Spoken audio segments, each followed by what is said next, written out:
It was not the afternoon many people had planned. Someone inside Fayette Mall started shooting, hurting 3 people. And just a few minutes ago, Lexington police confirmed to us that one of those victims has died. We have team coverage of today's frightening events. Eleanor Buckley talked with shoppers who ran for safety. But we begin tonight with Conroy DeLuche, who has the newest information from police. He kicks off tonight's big story team coverage at 11. Conroy.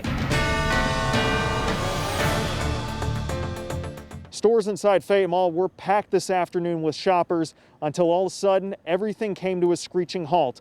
Panic set in as gunshots rang through the hallways, leaving one person dead, at least 2 others injured, and many questions. That's somebody's kids. Those are kids. Around 4 o'clock, one Lexington shopper was inside Bath & Body Works with a few friends when she says she saw an argument outside the store quickly escalate, and then a gun was pulled out. Held it up at face levels, and he shot 4 shots off.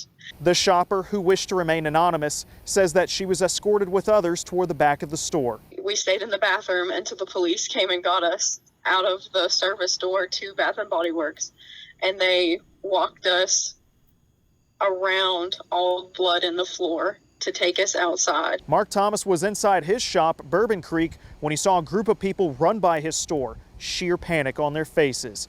His own place was packed, so the retired Lexington detective quickly jumped into action. We had several customers that were wanting to leave, and we have a back door out in the parking lot, so we were able to help evacuate people through the store. And that's one of the things as a former police officer that you want to do, is you want to try to facilitate people getting to safety. So. Thomas says police responded within 90 seconds as stores locked up their gates to protect shoppers. Lexington Police Chief Lawrence Weathers says that while the mall was on lockdown, officers went store to store to find possible witnesses. Without identifying a person of interest, he says this does not appear to be a random shooting. That it doesn't appear to be an isolated incident. It appears from the information that we've gathered thus far that the persons involved knew each other. Hours after the shooting, shoppers still shaken and shocked. That's somebody's friends, that's somebody's sons, like that's somebody's whole life, and it's just gone. Our Eleanor Buckley arrived on scene shortly after the shooting happened and spoke to shoppers right after they had evacuated. She continues our team coverage. Thanks, Conroy. For hours after the shooting took place, police escorted customers and employees out of the store.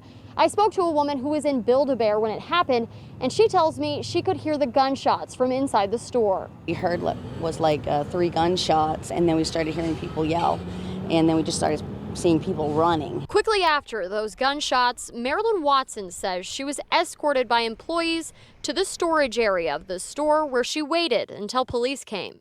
But yeah, it's stressful because, I mean, my husband and I at one point had got separated, and I had just snagged him.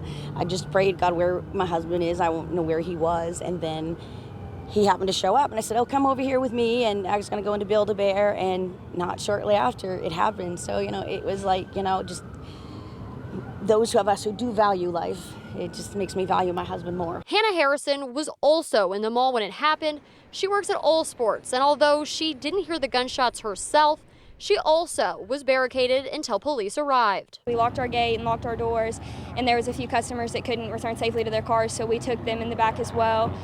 And we waited it out for about 30 minutes, and a police officer came and knocked on the back, and they asked us if we were okay. For Harrison, the scariest part was waiting for police without knowing what was happening. It was pretty scary, just like the uncertainty of someone, people being in there with guns and us not knowing, what to really do. This is an ongoing investigation. Stick with LEX18.com for updates, and we will continue our coverage tomorrow on Sunrise.